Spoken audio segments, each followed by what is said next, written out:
밤에도 보잖아요. 우리가 지금까지는 사실 예레미야 전체 내용이 이제 우리 마음이 잘 무거웠어요. 왜냐하면 계속 들려주시는 말씀이 유다를 향한 심판과 멸망의 말씀이거든요.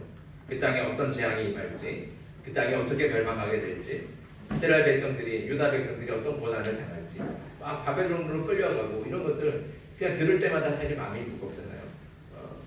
그래서 이제 예레미야 말씀은 계속 여기까지 30장 앞에까지는 그랬어요. 근데 이제 30장부터 33장까지는 이제 하나님께서 회복의 말씀을 들려주십니다. 그렇게 너희가 망하겠지만, 너희가 그렇게 큰 고통을 당하겠지만 내가 너희를 고쳐주겠다. 너희를 회복시켜주겠다. 너희가 나에게 돌아올 것이다. 이 회복의 말씀을 들려주시는 거죠. 오늘 말씀도 한번 볼까요? 3절의 말씀 봅니다. 3절 같이 읽습니다. 시작. 여호와의 말씀이니라. 보라, 내가 내 백성 이스라엘과 유다의 포로를 돌아가게 할 날이 오리니 내가 그들을 그 조상들에게 준 땅으로 돌아오게 할 것이니 그들이 그 땅을 차지하리라. 여호와께서 말씀하시니라. 아멘. 네, 하나님께서 이렇게 회복을 주시는 거죠. 그러니까 이제 이 앞에까지는 29장까지는 사실 좀 심판의 말씀, 재앙의 말씀, 고통과 고난의 말씀들이 많으니까 사실 마음이 무겁고 또 이렇게 좀 어두운 말씀인데, 이제 이 30장부터는 33장까지는 회복의 말씀, 밝고 희망차고 소망되는 말씀들이 계속 이제 나오게 됩니다. 그런데 이 하나님께서 분명히 회복을 말씀하시지만 이 회복에는 반드시 전제 조건이 있어요. 조건이 따르죠. 바로 그 고난을 견딘 후에 하나님께서 회복시켜 준다는 겁니다. 그러니까 고난을 견뎌내야 된다는 거죠. 그 고난이라고 하는 건 정말 참기 힘든 고난과 또 참혹한 슬픔이 있는 끔찍한 재앙이고, 잠깐 스쳐가는 고난이 아니라 오랫동안 견뎌야 되는 아픔이었습니다. 그 고난이 얼마나 큰 고통인지 오늘 말씀도 그 고난을 얘기해 주고 있죠. 6절 말씀 봅니다. 6절 같이 한번 읽습니다. 시작. 너희는 자식을 해산하는 남자가 있는가 물어보라. 어찌하여 모든 남자가 해산하는 여자같이 손을 자기 허리에 대고 모든 얼굴이 겁에 질려 해팔에 젖는가. 유다의 임할 고통이 이렇다는 거죠. 우리가 고통 그러면 제일 아픈 고통 따져보면 손꼽을 때 여자가 해산할 때 고통 아니겠습니까? 근데 지금은 이게 뭐 그냥 아픈 정도로 하지만 사실 옛날에는 아이를 낳다가 죽는 여성들이 허다했어요. 그러니까 이 해산의 고통이라는 건 단지 육체의 고통만을 얘기하는 게 아닙니다. 뭐예요? 죽음에 대한 공포와 불안까지 같이 엄습하는 그런 고통이죠. 그러니 얼마나 두렵습니까? 얼마나 무섭고 또 얼마나 그 고통이 그 마음의 몸에도 이렇게 상당합니까? 큰 고통이라는 거죠. 그러니까 이제 오늘 말씀에 우리가 방금 읽은 6절 말씀에 유다의 임할 고통이 마치 해산하는 여인의 고통 같다는 거예요. 그런 고통이 임하니까 남자들도 해산하는 여인처럼 허리에다 손을 대고 무겁게 막 돌아다니잖아요. 그런 것처럼 그런 고통이 임할 뿐만 아니라 입술이 어떻게 해요? 겁에 질려갖고 새파래진다는 거예요. 그런 고통이 유다에 임한다는 것이죠. 그런데 이 고난과 고통을 주시는 분이 누구십니까? 누가 이 고통을 주세요? 이 고난을 주세요? 하나님이 주시는 거예요. 하나님이 주시는 거예요. 이렇게 하나님이 고난을 주신다는 것은 또 한편으로 보면 우리에게 은혜가 되고 소망이 됩니다. 왜냐하면 그 고난과 고통에서 건져내실 분도 하나님이시기 때문에 그렇다는 거죠. 그러니까 고난을 하나님께서 주시지만, 고난을 주신 분도 하나님이시지만 그 고난에서 건져내신 분도 누구라고요? 하나님이시라는 거죠. 근데 이건 이제 우리에게 은혜가 되지만 또 한편으로 보면 사실은 이거를 좀 불합리하게 생각하는 사람들이 있을 수 있습니다. 이렇게 생각하는 거죠. 아니 어차피 구해 주실 건데, 어차피 돌봐주실 거고 그렇게 돌아오게 하실 건데 뭐하러 그렇게 멀리까지 보내셔서 고통당하게 하고 고난당하게 하시는가. 그냥 그 땅에서 편하게 쭉 살게 하시지. 이런 마음들이 들 수 있다는 거죠. 그러니까 이런 거예요. 여러분들 어릴 때 혹시 곤충 가지고 장난해 보셨어요? 이제 저 어릴 때 생각해. 이제 곤충 개미들을 가지고 장난칠 때가 있어요. 그 개미들 어떻게 해요? 열심히 걸어가는데 딱 집어갖고 여기다 다시 갖다 놓고 또 막 하면 또 잡아다가 여기다 딱 갖다 놓고. 그런 적 없으세요? 제가 못해서 그런가 봐요. 근데 그런 장난을 쳐요. 그거 개미들 이렇게 흙 위에다가 흙을 탁 덮어놓는단 말이에요. 가구에 있으면 위에다가 흙을 탁 덮어놓으면 못 나올 것 같은데 개미들이 그래도 힘이 세갖고 막 그 흙을 삐집고 나오고 그런 게 막 신기하니까 개미들 갖다가 그렇게 장난치는 거예요. 그러니까 그런 거죠. 개미들 같은 장난치는 것처럼 하나님 우리를 장난치는 거 아닐까? 어차피 우리를 건져주실 건데 왜 고난을 부리고 고난에 빠뜨렸다가 또 건져냈다가 또 고난에 빠뜨렸다가 또 건져내고 이게 뭐 하는 건가? 하나님 우리 갖고 장난치는 건가? 이렇게 말할 수가 이렇게 말하는 사람들도 있다는 거죠. 자, 그런데 하나님이 왜 우리에게 고난을 주시겠습니까? 그렇게 우리를 갖고 노시려고 장난치시는 거예요. 그러지 않잖아요. 하나님이 왜 우리에게 고난을 주십니까? 11절 말씀입니다. 11절 읽습니다. 시작. 이는 여호와의 말씀이라. 내가 너와 함께 있어 너를 구원할 것이라. 너를 흩었던 그 모든 이방을 내가 멸망시키리라. 그럴지라도 너만은 멸망시키지 아니하리라. 그러나 내가 법에 따라 너를 징계할 것이요 결코 무죄한 자로만 여기지는 아니하리라. 아멘. 하나님은 은혜와 긍휼이 크셔서 우리가 죄를 짓더라도 우리가 그 죄 가운데 회개하면 어떻게 해요? 우리를 용서해 주시죠. 우리를 용서해 주시고 우리를 도와주시는 거예요. 하지만 그렇다고 해서 죄를 용서해 주신다고 해서 우리의 죄가 없다 이렇게 인정하지는 않는다는 것이죠. 하나님이 말씀하시지 않습니까? 죄가 없는 자로만 여기지는 않겠다는 거죠. 아무리 하나님의 백성이고 하나님께서 사랑하시는 하나님의 자녀라고 해도 죄에 대해서는 반드시 그 책임을 물으시고 그 죄에 합당한 징계를 내리신다고 하나님이 말씀하십니다. 그 징계로 우리가 당하는 게 바로 고난이에요. 그러나 이 징계는 우리를 멸망시키고 없애시려고 하는 징계가 아닙니다. 우리는 반드시 이것을 기억해야 되는 거예요. 이 징계라고 하는 것이 그 징계로 인해서 우리가 당하는 고난이 우리를 없애시려고 너 한번 죽어봐라 라고 주시는 그런 징계가 절대로 아니라는 거죠. 그래서 하나님이 말씀하시죠. 나의 생각은 재앙이 아니라는 거예요. 뭐요? 하나님은 평화라는 거죠. 평화. 죄에 합당한 대가로서의 징계는 우리를 오히려 새롭게 하시려는 연단으로서의 징계입니다. 우리가 땅을 파서 금광을 캐잖아요. 그렇게 금광을 캘 때 발견한 금을 발견해요. 근데 그렇게 발견한 금은 그 안에 뭐가 들어있어요? 불순물이 들어있어요. 물론 그렇게 금을 발견하지만 그것 자체로 고귀하고 존귀하고 아름다운 금이라고 할 수 있습니까? 그런 가치가 있어요? 그러지 않잖아요. 물론 금이라고는 하지만 가치가 떨어지는 거예요. 귀하고 비싼 금이 되기 위해서는 반드시 뜨거운 불 속에 불순물들을 다 태우는 그런 과정을 지나가야 됩니다. 뜨거운 불 속에서 다 태워지고 난 후에야 비로소 정결하고 아름답고 고귀한 금이 될 수 있는 겁니다. 우리가 회개하면 하나님은 분명히 우리의 죄를 용서해 주십니다. 다만 그 죄에서 우리를 더 정결하게 하시고 더 고귀한 하나님의 백성으로 거듭나게 하시려고 불같은 고난을 지나가게 하신다는 거죠. 이것이 바로 징계라는 겁니다. 그 징계를 통해서 우리가 그 죄로부터 완전히 결별하고 죄를 다 태워서 거룩하고 순전한 하나님의 백성으로 하나님의 자녀로 다시 거듭나게 하시려고 우리를 징계하시고 우리를 고난으로 밀어넣으시는 거예요. 그러나 중요한 사실은 하나님이 징계로서 큰 고난과 시련을 주시지만 그 고난과 시련에서 건져내시는 분도 하나님이시다는 것이죠. 우리는 이것을 잊지 말아야 됩니다. 그래서 예레미야는 죄로 인해 징계를 받아 고난 가운데 있는 우리에게 힘과 용기를 주는 말씀을 더해 주시죠. 10절 말씀입니다.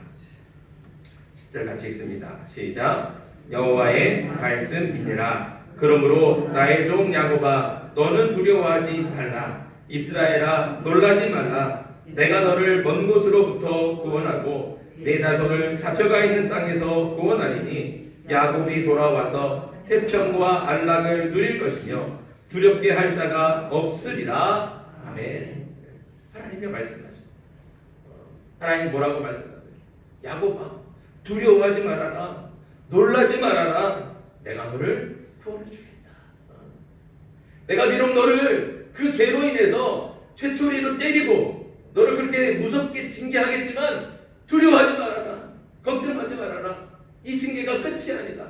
내가 너를 그 고난에서 건져내고 다시 넌 내 아들로 내 딸로 회복시켜 주겠다. 이게 하나님의 약속이라는 거죠.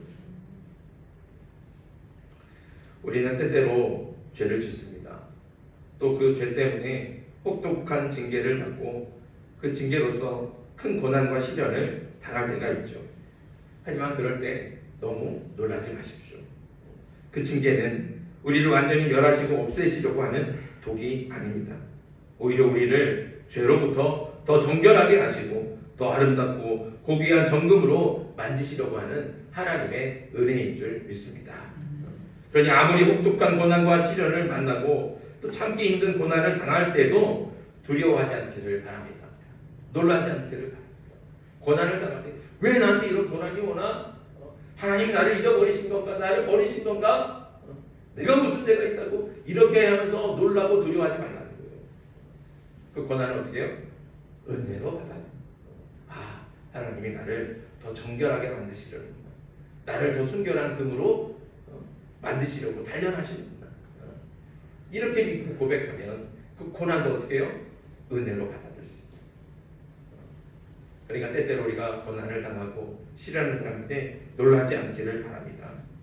그때가 하나님께서 우리를 정금같이 만드시려고 하는 단련의 시간인 줄 믿습니다. 모든 것이 다 타서 없어질 것 같은 그런 불 속에 들어가겠지만 걱정하지 마십시오. 결코 없어지지 않습니다. 가장 적당한 때에 하나님께서 우리를 고난에서 건져주신다는 거죠. 그러니 모든 것을 하나님께 맡기고 어떠한 고난도 또 어떠한 고통도 끝까지 잘 참고 견뎌낼 수 있는 저와 여러분들 되길 바랍니다. 그렇게 고난을 견뎌내면 하나님께서 우리를 정금같이 나아오게 하실 줄 믿습니다. 오늘 말씀에서 또 한 가지 우리에게 은혜가 되는 말씀이 있어요. 3절 말씀이에요. 3절 말씀 같이 한번 읽습니다. 시작. 여호와의 말씀이니라. 보라, 내가 내 백성 이스라엘과 유다의 포로를 돌아가게 할 날이 오리니 내가 그들을 그 조상들에게 준 땅으로 돌아오게 할 것이니 그들이 그 땅을 차지하리라. 여호와께서 말씀하시니라. 아멘. 하나님께서 말씀하셨죠. 바벨론으로 끌려갔던 유다 백성들을 하나님이 예루살렘으로 돌아오게 하겠다. 돌아오게 하겠다. 말씀하십니다. 이 말씀에서 우리가 알아야 될 것은 이스라엘 백성들이 바벨론에서 70년이라고 하는 긴 세월을 살아야겠지만 바벨론은 이스라엘 백성들이 영원히 살아야 될 그 땅은 아니라는 겁니다. 그들은 단지 바벨론에서 나그네로 잠시 살 뿐입니다. 이스라엘은 돌아가야 될 본향이 있다는 거죠. 이스라엘 백성들은 바벨론에 물론 70년이라고 하는 세상 그 세월이 길죠. 길어요. 근데 그 긴 세월이 영원한 것은 아니라는 거죠. 그러니까 그 땅에서 영원히 사는 게 아니에요. 이스라엘은 반드시 돌아가야 될 본향이 있습니다.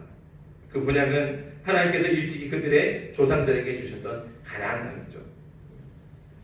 앞선 29장에서 예레미야는 바벨론으로 이미 끌려갔던 포로로 끌려갔던 이스라엘 백성들에게 편지를 보냅니다. 그 편지의 내용이 뭐냐면 29장 한번 가보겠습니다.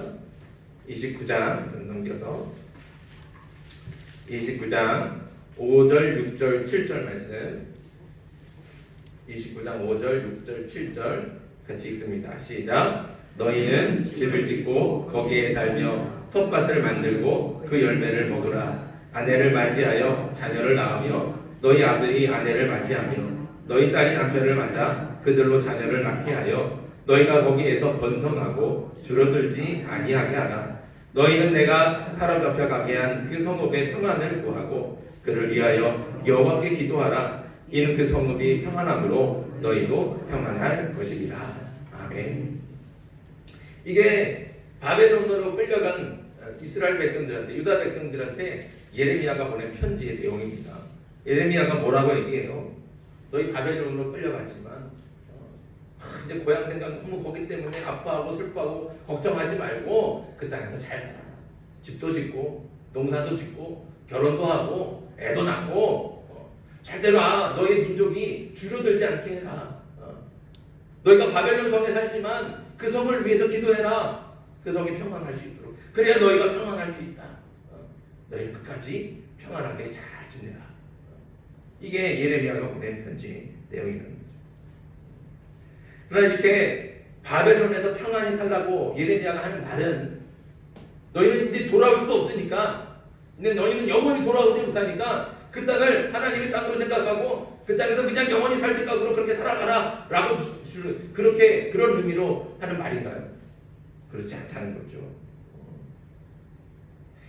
이스라엘로 돌아오기까지는 70년이라고 하는 긴 시간이 필요하니까 그동안 평안히 살면서 돌아갈 준비를 하라는 거예요.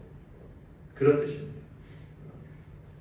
그러니까 이스라엘 백성들이 비록 강제로 고향을 떠나서 멀리 바벨론까지 끌려와서 원하지 않는 삶을 살아야 했지만, 그렇다고 마음을 잡지 못하고 늘 고향 생각만 하면서 술이나 먹고 집도 안 짓고 그냥 우왕좌왕 방랑자처럼 살아가는, 불황자처럼 살아가는 것, 그건 하나님께서 기뻐하시는 뜻이 아니라는 거죠. 그건 하나님이 원하시는 삶이 아니었습니다. 오히려 마음을 잡고 일단 바벨론 땅에서 안정적인 삶을 살 때 대신 어떻게 해요? 그곳을 영원히 살 곳으로는 생각하지 말라는 거죠. 반드시 본향으로 돌아가야 된다는 것, 이것을 잊지 말라는 겁니다. 하나님이 정한 기간인 70년이 차면 바벨론을 떠나서 본향으로 돌아가야 된다는 것, 이것을 잊지 말고 반드시 기억하며 살아가야 되는 겁니다. 이걸 잊어버리고 바벨론 사람과 똑같이 되거나 바벨론 사람이 자신들의 땅을 사랑하는 것처럼 그 땅을 사랑한다면 그것 또한 하나님이 원하시는 것이 아닐 뿐만 아니라 그건 마찬가지로 하나님의 뜻을 거역하는 게 됩니다. 예레미야가 그 땅에 집도 짓고 그 땅에 결혼도 하고 그 땅에서 자식도 낳고 농사도 지으면 잘 지내라, 이 말을 바벨론 사람처럼 그 땅을 사랑하고 그 땅을 막 집착하고 거기 온 소망을 다 바치고 그러라는 뜻이 절대로 아니라는 거죠. 물론 거기서 편안하게 잘 살지만 돌아온다는 건 잊지 말아야 돼요. 반드시 돌아와야 된다는 건 잊지 말라는 거죠. 그러니까 이스라엘 백성들은 언제라도 그 땅을 떠날 그런 마음가짐을 가지고 살아가야 되는 겁니다. 그런데 이런 마음가짐, 언제라도 떠나야 된다, 떠날 수 있다 라고 하는 이 마음가짐은 오늘 우리에게도 반드시 필요합니다. 우리도 하나님께서 정하신 때가 되면 언제라도 이 땅을 떠나서 본향으로 돌아가야 되지 않습니까? 우리 역시 마찬가지로 우리는 돌아갈 본향이 있다는 거죠. 우리가 사는 이 땅은 우리가 영원히 살아가는 곳이 절대로 아닙니다. 우리도 이 땅을 떠날 때가 있습니다. 우리에게는 반드시 또한 돌아가야 될 본향이 있죠. 그러니 우리도 오늘 말씀에 나오는 이스라엘 백성들과 마찬가지입니다. 우리도 이 땅에 잘 정착해서 안정적인 삶을 살아야 됩니다. 집도 짓고 밭도 일구고 직장 생활도 하고 아이도 낳고 그렇게 평안하게 살아야 되죠. 하지만 그렇다고 여기가 우리가 영원히 살아야 될 본향이라고 착각해서는 안 된다는 겁니다. 세상 사람들과 똑같이 돼서는 안 된다는 말이에요. 세상 사람들과 똑같은 가치를 가지고 똑같은 소망을 가지고 사는 것이 아니라, 그러니까 세상에 소망을 두지 말라는 거죠. 우리의 소망은 어디에 있습니까? 하늘에 있어요. 하늘의 가치를 두고 하늘의 소망을 두는 거죠. 그래야 세상 사람들과 구별된 모습, 거룩한 모습으로 살아가는 겁니다. 우리가 이 땅에서 집도 짓고 직장 생활도 하고 결혼도 하고 자식도 낳고 평안하게 살아가지만 결코 세상의 사람들과 같지는 않다는 거죠. 세상 사람들은 이 세상의 것에 온전히 자기의 모든 것을 바칩니다. 소망을 두고 여기에 모든 것을 바치잖아요. 이것 아니면 자기가 죽는 것처럼 그렇게 살아간다는 거죠. 하지만 우리는 그렇지 않아요. 우리는 여기가 영원한 곳이 아닙니다. 여기는 잠시 어떻게 해요? 스쳐지다. 우리는 나그네입니다. 여기 잠시 머물다가 가는 거예요. 우리가 돌아가야 될 모양 하나님 나라가 있지 않습니까? 더 아름답고 더 가치 있고 더 존귀한 더 영광스러운 하나님의 나라, 그리고 영원한 하나님의 나라, 우리는 그 거기로 돌아가는 것이죠. 그러니까 우리가 이 땅에 살아갈 때 세상에 집착하면 안 되는 거예요. 세상의 가치를 두고 세상에 집착하면 안 된다는 것이죠. 언제든지 하나님께서 우리를 본향으로 부르시면 가볍게 떠날 수 있는 그런 마음가짐을 가지고 살아가야 됩니다. 우리는 이 땅에서 잠시 머물다가 본향으로 돌아가야 될 나그네들입니다. 이 땅은 우리가 영원히 머물러야 되는 본향이 아니라는 것 절대로 잊지 않기를 바랍니다. 우리는 반드시 이 땅을 떠날 것입니다. 그날이 언제인지는 알 수 없지만 주님께서 부르시는 그날 미련 없이 갈 수 있도록 언제라도 떠날 수 있다는 그런 마음가짐을 가지고 살아가는 저와 여러분들이 되길 바랍니다. 우리가 하나님 부르시는데 하나님 저 조금만 더 살고요. 제가 지금 이제 집 막 사놨는데 이거 좀 들어가 보지도 못했어요. 저 주택 청약해갖고 당첨받았는데 저 자동차 좋은 거 타면 지금 받으려고 지금 기다리고 있는데 아직 운전도 못 해봤는데 조금만 더 기다려. 조금만. 이렇게 살아가면 안 된다는 거죠. 이건 우리의 가치가 아니에요.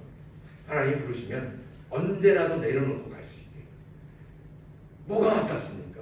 그렇잖아요. 뭐가 아까워요?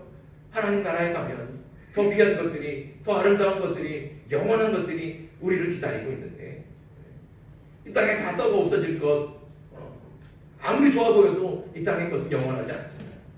다 한순간에 사라집니다. 그런데 거기에 우리가 집착하고 있으면 하나님께서 더 좋은 하나님 나라로 부르시는데 우리가 가지 못하면 어떻게 되겠어요? 그러니까 다시 말씀드리지만 여기 이 땅은 우리가 영원히 살 곳이 아닙니다. 절대로 아닙니다. 우리는 반드시 하나님 나라로 돌아갈 겁니다. 우리가 이 땅을 너무 사랑하지 마십시오. 세상을 너무 사랑하지 말고 너무 집착하지 마십시오. 물론 최선을 다해서 성실하고 정직하게 가야 됩니다. 그러나 집착하지는 마십시오. 하늘의 가치와 천국의 소망이 있어서 세상의 가치와 세상의 소망은 다 배설물처럼 버려버리고 세상에 집착하지 않는 저와 여러분들이 되길 바랍니다. 그래서 비록 이 땅에서 살지만 땅의 소망을 두고 사는 세상 사람들과는 다른